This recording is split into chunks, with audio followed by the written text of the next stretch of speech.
Welcome to Cut and Splice. This is Gil. And this is Jason. And this is Matt. And today we're going to do a bonus episode based on a recommendation from our friend Andrew, who's our number one fan, and the reason why we're here today, or at least the reason why we've started this podcast in a way. And we had online, we exchanged a few comments about The Batman movie that's coming out, having the very long runtime, which I believe is like 2 hours and 55 minutes or something crazy like that. So Andrew thought that would be an interesting discussion, and this is where we are. Yeah, so as far as specifically The Batman, what was your guys' reaction when you first heard about the runtime? I think it's too long for the kind of movie that it is, but I'm certainly going to withhold my opinion until I, see the movie. For all I know, it could be amazing. It just for that type of movie, it doesn't seem like, it's not a epic period piece or something like that that would normally lend itself to that type of length. So it was a little surprising. I'm somewhat ambivalent. I mean, until I can actually see the movie, I'm not going to really have an opinion on the runtime because, I mean, very possibly the movie needed the runtime. I mean, I think that a lot of people looked at the Dark Knight's runtime before the movie came out and thought, wow, that's really long for a superhero movie. And then you go in and watch The Dark Knight and it kind of just flies by because it's a really tight script and there are very few scenes that, just filler that you could cut out and, just make it tighter. So, I mean, the only thing that stands out to me when it comes to movies that are, I say over 2.5 hours, is that we should bring back the intermission. There's no problem with having an intermission. Just give people 10 to 15 minutes to get up, go to the bathroom, maybe get a refill of their soda or their popcorn or whatever the heck they want, and then go back to the movie and watch the remainder of it. I don't care if the movie's 4 hours, 5 hours, 6 hours, whatever. You give me an intermission, and if the movie's actually something that needed that runtime, I don't have a problem with the runtime. Just give me an intermission. Yeah, I do. And I was definitely going to bring it up, the intermission, because I grew up in Israel, and we always had intermissions there to the point of annoyance in some ways, because some movies are 90 minutes, and borderline, you don't need an intermission then. And they would stop it at the 45-minute mark. Yeah. Over 2 hours, you really just want to have an intermission. If you don't want to have it for every movie, I would also borderline be okay with every movie having an intermission. It's just more comfortable. I think it makes it more of an experience. It only extends your experience by 10, 15 minutes. So it's not as if, oh my, going to the movies is going to take me 3 hours longer. No, it's just 10, 15 minutes. And it makes a lot of sense. People often buy extra things, and movie theaters make money on concessions almost as much as they do from the ticket selling. So and I understand that there was a rationale. I guess it's because they can do more showings, is the reason why they don't do. At least that's what I heard at some point. That's And my it's understanding as well. yeah, and culturally, I'm sure it'll be a big shift for people. Even though anybody who goes to the theater or to a musical, you always have an intermission. Even you go to like see your favorite band and there's a warm-up band and then a break before the main band comes on. So it's like an experience. So why not in a movie setting? You can get that same experience, not extended by an hour and a half. It's just 10, 15 minutes longer. And then you're more comfortable. You can drink as much as you want, because if you do need to pee within an hour 15, that break will be coming. Yeah, I'm not sure why that's so difficult to do. I have no idea how people watch The Irishman in theaters and without like an intermission. But because that was like 4 hours or something. But yeah, I guess 3.5 hours it was. Yeah, it's a very odd cultural thing. As far as the Batman, I agree. I'm definitely not one that's like responds to things very strongly. You always have to assess. I'm not sure if I'll see the movie right away, but I'll probably see it at some point and give it a chance, especially if the reviews are good. And we'll see what it is. It's probably too long if it's in a series of movies. I've always felt like even the Avenger movies got like to 3 hours, the last two or something. Even those I felt like was unnecessary. They could have, especially because they're serial movies, you could have just condensed them a bit. But people seem to like them. Well, in the defense of People those complain about the movies, runtime. I mean, those two movies particularly, or like the culmination of like 20 films. I mean, the story they're trying to tell was enormous, and it was kind of warranted what they were doing. Yes, there's a lot of characters. Like, so you Just a really lot of story too. a lot It of was just story. big. Yeah, it wasn't too much of a story, but it's just it's an ensemble cast. Of long runtimes that tend to be like Paul Thomas Anderson's movies, like the Magnolia and through to like Babel. Babel is like 2 hours and 20 minutes, and there's other ones that they're not 3 hours, but yeah, I mean ultimately I think movies can be whatever the length they need to be, but it does seem like in the modern age, I think we've almost gotten accustomed to movies being long. In the modern age, it's almost rare to see a movie that's under 2 hours. If it's a drama or even an action movie, it's pretty rare. I don't know as far as like what you think the movies that you've seen. It's definitely becoming more common for them to be long. I mean, I think there are still a lot of short, 90 to 100-minute movies. They're just not not as many as there used to be. I mean, the tragedy of Macbeth actually clocked in at under 2 hours. So, Wow. yeah. Yes, which I was so happy about. Like I was like, great. And it's also, Yeah. if I'm not mistaken, it is one of the shortest plays, right? Because I think most of the versions of it Yeah. have been. I mean, some of his comedies are shorter, and there were some scenes cut or abridged or modified in that film version, but I mean that's a whole nother episode. But it was really well adapted, really well adapted. So Are you talking about a yeah, new movie that just came out?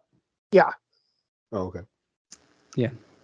Hmm. Yeah, it's a good movie. It's worth seeing. It's definitely. Well, I was going to say when you guys were talking about the bringing back the intermission Mhm. idea, I think that would be a good thing. Obviously, I'm no expert on this. I did work for movie theaters and have friends that still do work for movie theaters and things like that. But I do believe that the main reason, like we said it before, is just to cram as many different showings, into each auditorium every single day.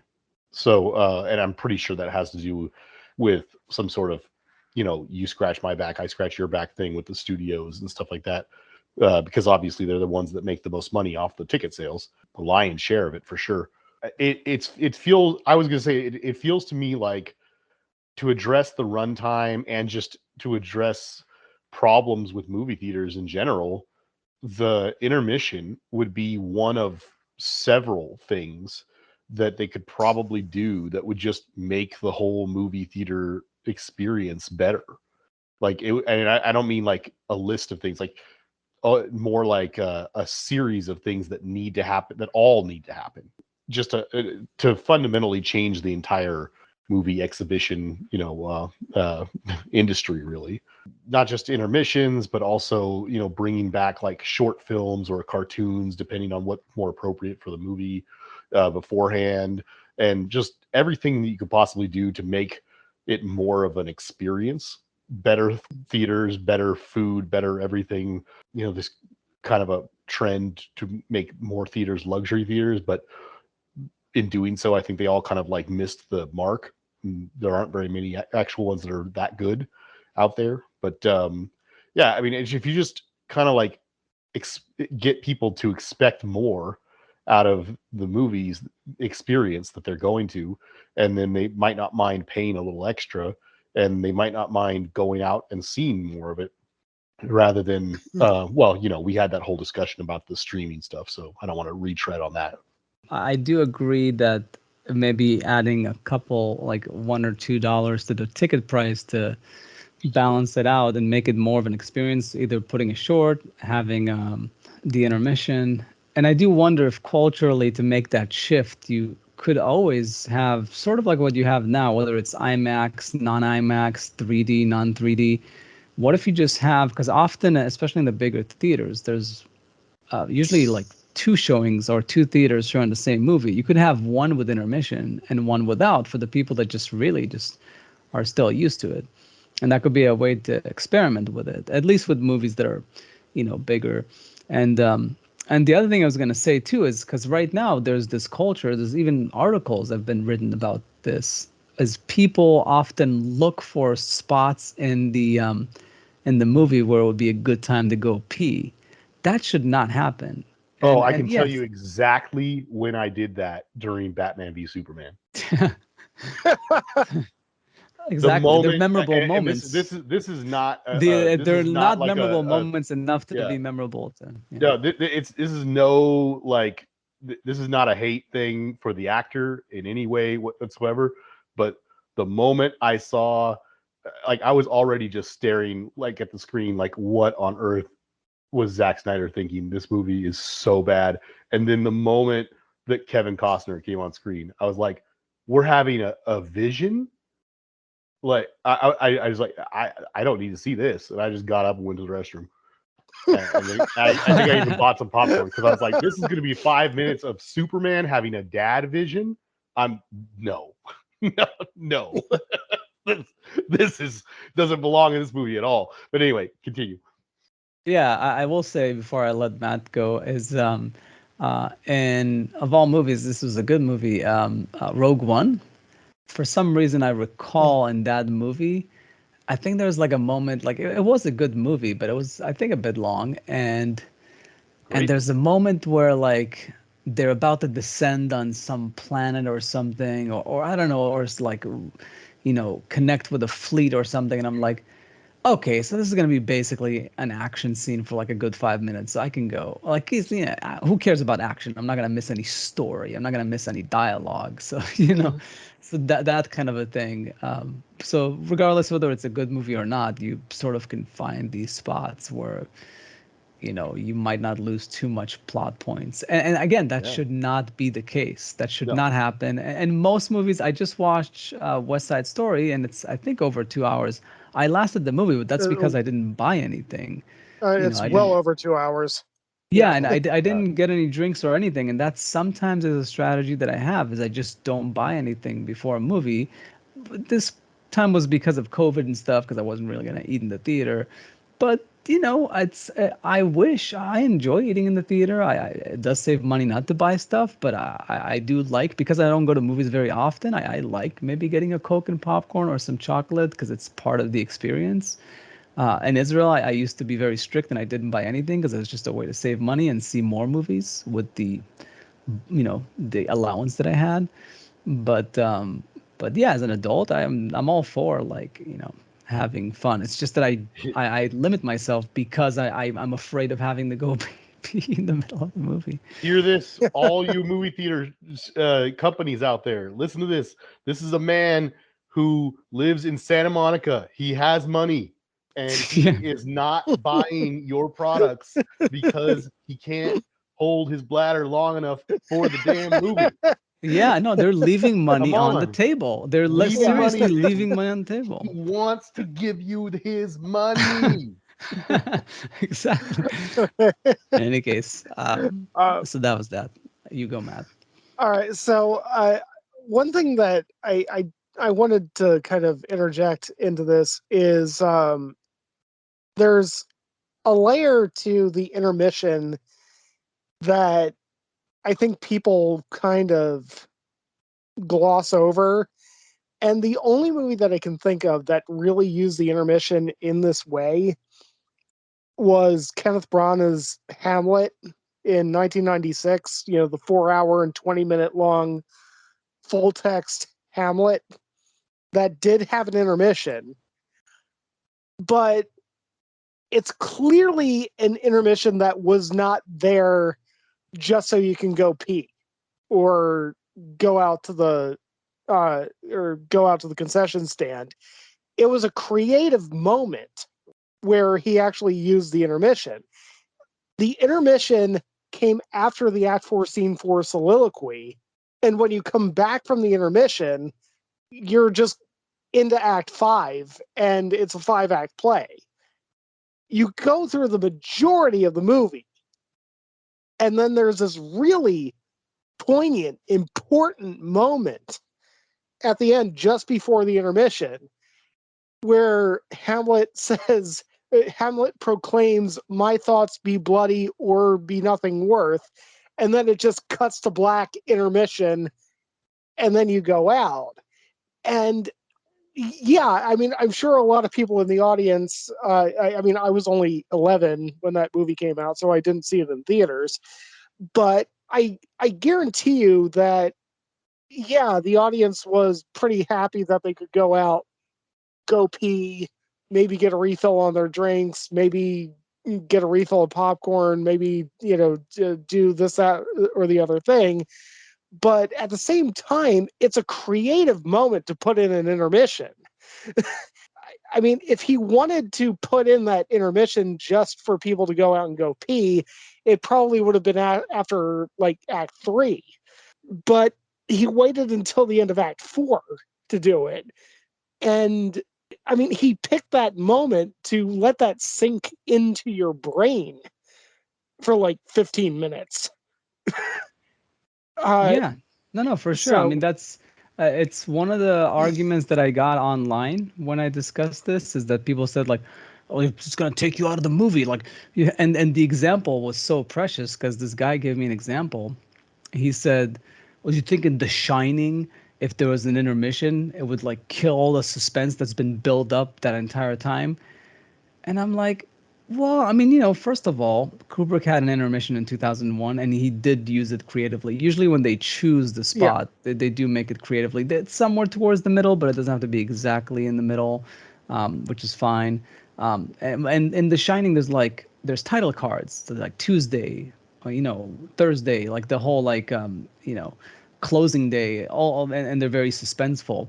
You want to tell me adding a card in there, boom, intermission, halfway through the movie wouldn't put you in suspense, like what's going to happen next? I think that would have worked, and I think most directors would enjoy like choosing. That's the thing. In Israel, growing up, the theater chose where to stop it, and it was something sometimes really abrupt and stupid. But if directors knew that there is an intermission and they choose a spot where you can either cut to black or have an actual intermission title card, if it is like a 3-hour movie, then at least then you're working in the intermission to the creative choices, as opposed to some random idiot in the theater choosing where to cut your movie, Yeah. or some idiot like me choosing when they're gonna go pee. Like, you want the director to choose when to stop the movie, not me and not the theater. Yeah. I was going to say, Matt, I obviously not as probably not as well thought out as or impactful as the Hamlet one, but when we saw the Hateful Eight in its like long extended form, I think that on some level Quentin Tarantino decided that he wanted to put the intermission directly after the Samuel L. Jackson forced fellatio scene, just so that everyone would walk out of the theater talking about what they had just seen. Yeah, no, that was another good example of a creative intermission. Probably not quite on the Hamlet level, but somewhere it was pretty good. Yeah, I mean, that was well thought out, and by the way, anybody who does listen, if you didn't see the 70mm roadshow of the Hateful Eight, I pity you. It was very fun. Yeah, and synergasmic, but yeah. I mean, Yeah, I wasn't crazy about the movie. It's a good movie, but it's not one of his best. But See, you know what though? I'll use this as a segue back to what I was saying before. That's a good example of what I was talking about. I don't know, Matt, what we paid to go see that. I know it was at the Gil. What's that movie theater called? The good one, not the ArcLight one. The Landmark. Thank you, the Landmark. The Landmark. We went to the Landmark. It was and, $25 a piece. Yeah, and Oh, I wow. mean, we're seeing a 70 millimeter print, right? Yeah. So 70 millimeter print with intermission and overture. And you know, for everyone who doesn't know, the Landmark is easily, in my opinion, one of the best mainstream theaters in all of LA. We got drinks beforehand. That wasn't included in the price, but we got to do that. And you know, there was like a program or something, you know, like a printed program for the whole thing. I mean, like, that's what I'm talking about. I want an experience, you know.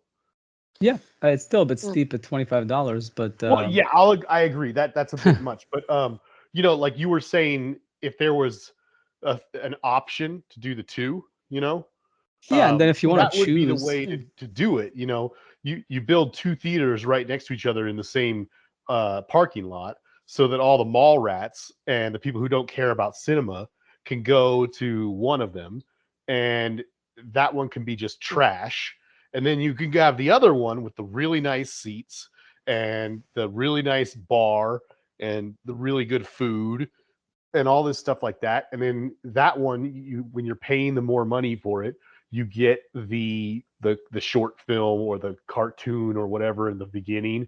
You get the intermission, if the movie's long enough to need one, and you know, all that jazz. But most importantly, and I really do think this is something that people don't talk about enough, one of the greatest things about the ArcLight, and the reason why I would gladly pay $1 more to go there than any of the other theaters, is if you're going to have someone pay more for their movie ticket, they should be able to walk in, find their seat, sit down, and enjoy a blank screen with no advertisements.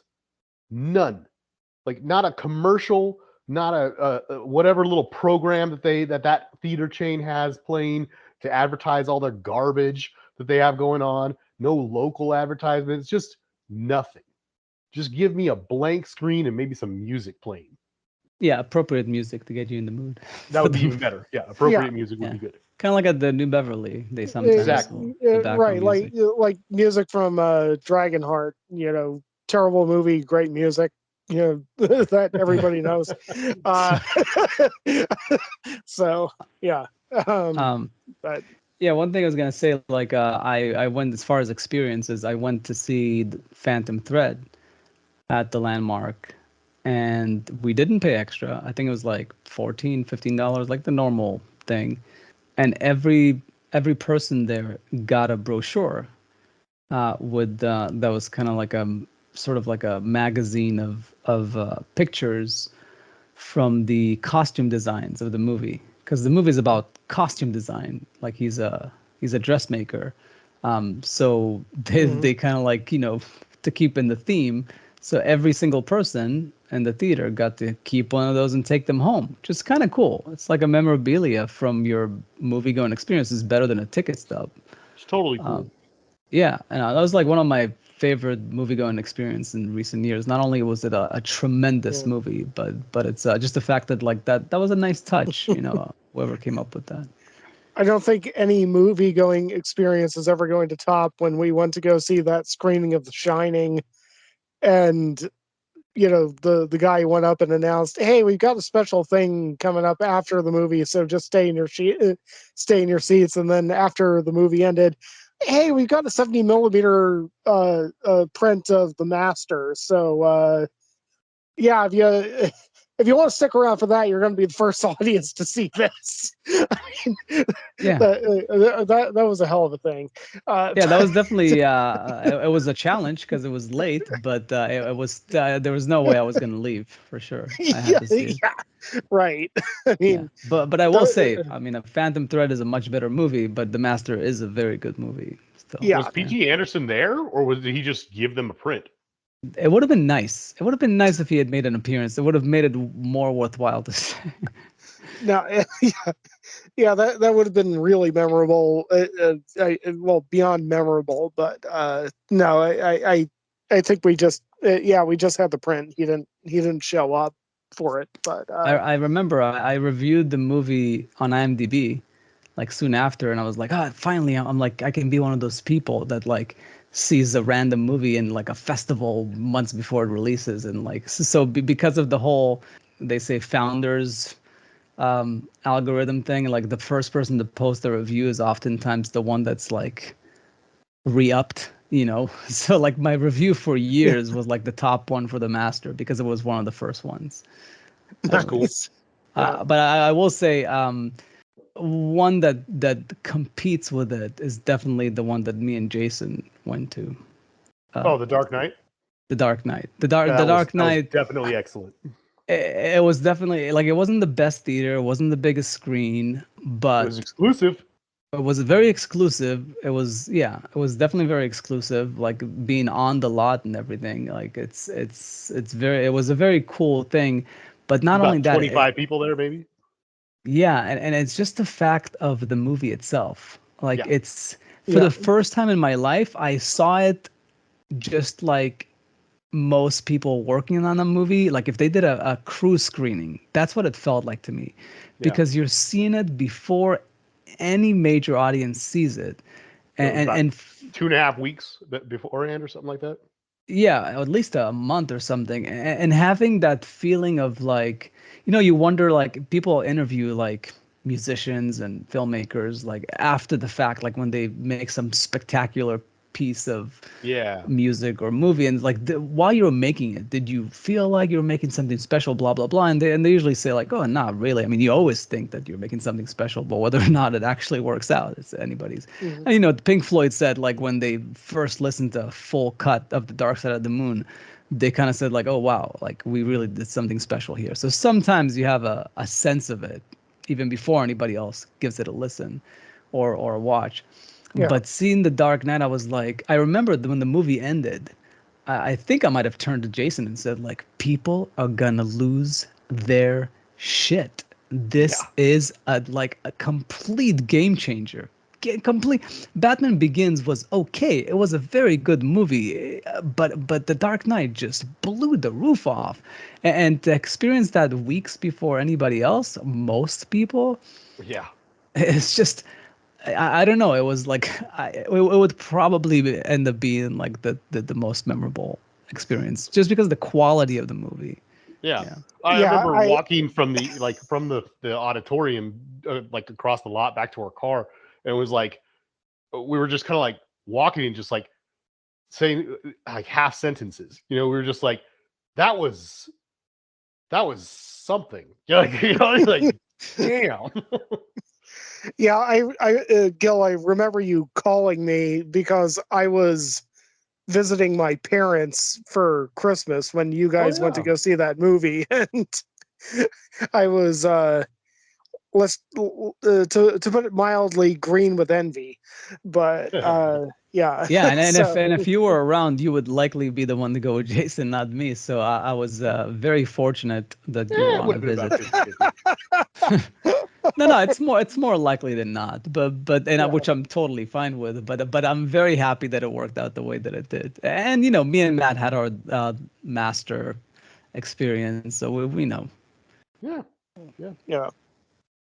So in essence, they need to really uh do all these things that we're talking about, and then maybe nobody will have problems with long movies. Yeah, as far as the Yeah. yeah. But ultimately, I guess yeah, it is a case by case basis. I do wish that there wasn't a necessity on the part of filmmakers to feel like, oh, if it's less than 2 hours, it's not a grandiose enough movie. I feel like there's a little bit of that going on. But Yeah. whether it's the tragedy of Macbeth or some other ones that do run under 2 hours, I think you can make a very epic movie in under 2 hours. It's really about the quality, not the quantity. Yeah. In spite of me saying that I'm totally fine with a longer movie for Yeah. the right story. Yeah, I mean, one of my favorite movies that honestly I still haven't revisited in like 10 years because it's a pain in the ass to get through is the Russian adaptation of War and Peace, which is over 6 hours. No, But thank you.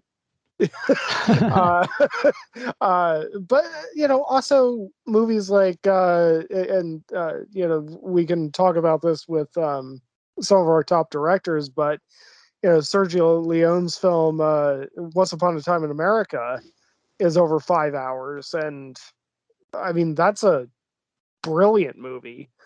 It's a bit too long. It's it's my least favorite movie of his because of the running time. I mean, or 1900 by Bertolucci. Again, that's over 5 hours.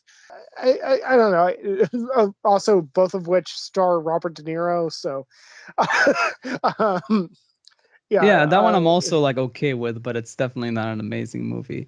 I mean, I will say that obviously there's a lot of 3 hour movies, but The Good, the Bad, and the Ugly is a very good example of a movie that's very long with very few characters in it and very little story, but it's magnificent. Like it's I think like one time I saw a documentary and maybe about westerns and stuff, and this film reviewer was saying like I remember like sitting in the theaters watching The Good, the Bad, and the Ugly, and it's like 2 hours in, and all of a sudden there's a scene that opens up and they realize that they've stumbled onto the Civil War or something like that. And it's like, holy shit, this movie's not even close to being done, and I don't care. Like, it's one of those movies where, like, I guess sort of like The Dark Knight or other ones. Like Lawrence of Arabia feels long, Yes, it but does. but The Good, the Bad, and the Ugly, it's just you can't get enough of it. It's just on a whole other level. It's a very unique movie. So, but yeah, like it's a case by case basis. You can't. I don't know. I'm sure Matt Yeah. likes those ones that he mentioned, and I like The Good, the Bad, and the Ugly, and I'm sure Jason has Yeah. long movies that he's very fond of. And I mean, not to prolong this conversation all that much, but just on the issue of when you look at Hamlet, Branagh's film was the first full text, 4.5 hour length version of Hamlet. And you compare that to like the Franco Zeffirelli version with Mel Gibson that was only like 120 minutes or something. It might have been 2 hours. I don't know. And I mean, Fortinbras isn't even a character in the movie. I mean, basically the entire soul of the text was cut out in order to serve the brevity of the movie, and it's awful. It's just not very good. And I mean, they got Ian Holm there playing Polonius. They've got a great cast, but it sucks because they gutted the entire soul of the text out of it. Wow. Brana went in the opposite direction. So yeah, I mean, it's there are certain stories that you just can't tell in 90 minutes to 2 hours. You need to actually give it time to breathe and give the characters time to talk and go through what they're actually going through.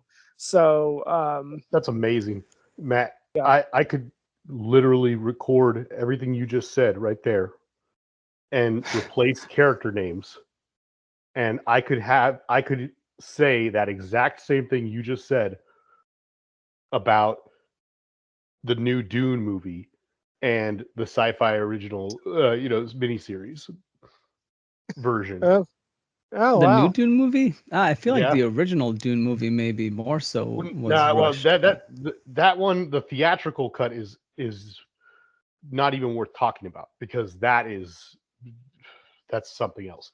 But there are, like, I have a cut of of the David Lynch Dune, which is much better, which is like I don't know, you can find it online. It's like probably 3.5 hours or something like that. It's much closer and better, but I'm just talking about the fact that the exact things that Matt said. The fact that this new one, they had 2.5 hours, and at the stopping point where the movie stops is right around where the mini series would end at about an hour and a half.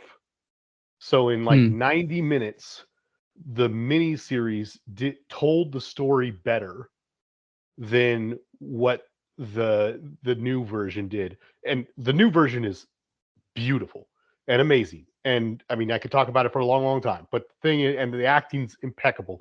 And all of those things I just said are horrible in the miniseries. The acting's terrible and the effects are awful and the whole thing looks terrible and blah, blah, blah, blah, blah. But just talking about storytelling, it's exactly like what Matt just said. It's like I don't know what they were thinking, but they cut out the whole heart and soul of that movie, and they still have 2.5 hours of the movie. And I don't know what the heck they were doing with it, because it's just bad. Yeah, no, I think, well, Denis definitely has slow pacing. We've established with Blade Runner, and but I think that goes into another subject of conversation almost, and maybe we can plug it off of this. Yeah. But it plays into runtime, but it's adaptations. Like when you adapt books and different, like, you know, even short stories sometimes, but mostly the books. Yeah, sure. It's very tough. Like we made fun of the Hobbit movies for overextending it, like where the Lord of the Rings nailed it as far as like taking 3 books, making 3 long movies. Yep. Then the Hobbit took it too far. And then other times there's books that are condensed to too short of a movie that you lose, like whether it's Dune or other ones. And I'm sure it's because you're so close to the text, Jason, that it matters to you more than most people. Like, I have no doubt that it's because it's like my favorite book, pretty much, and everything like that. But also, just as evidence that I'm throwing at this out there, I recently rewatched it with my brother and his wife, and she has not seen other versions of Dune, so she didn't have any of this other information to draw on. And we had to pause it like every 10 minutes because she kept asking us, like, I don't understand what's going on. Why is this character doing this? What's happening right there? And I was constantly telling her, you know, it's not your fault. What this movie should have told you 5 minutes ago was this, this, and this. And she was like, oh, okay, now that makes sense. And then we'd like start watching again. Yeah, and I think she was reading too much into it.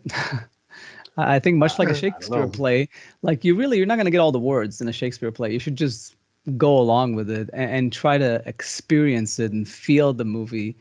I didn't lose too much. I got who's against who for the most part, and I've listened to the audiobook of Dune a while back, and I don't recall much from the book itself. You know, and I knew what was going on. I even not remember anything about the actual story. I got enough, but I understand if she was like really getting into the specifics there, then I'm sure they cut out too much stuff. I mean, I don't want to go too deep into it. We could do a whole episode about it. Yeah. No, I mean, whether it's the like plays made into movies, like especially like Shakespeare, or whether it's books, there's definitely a whole thing there where it's a tough balance to strike. Absolutely. Yeah.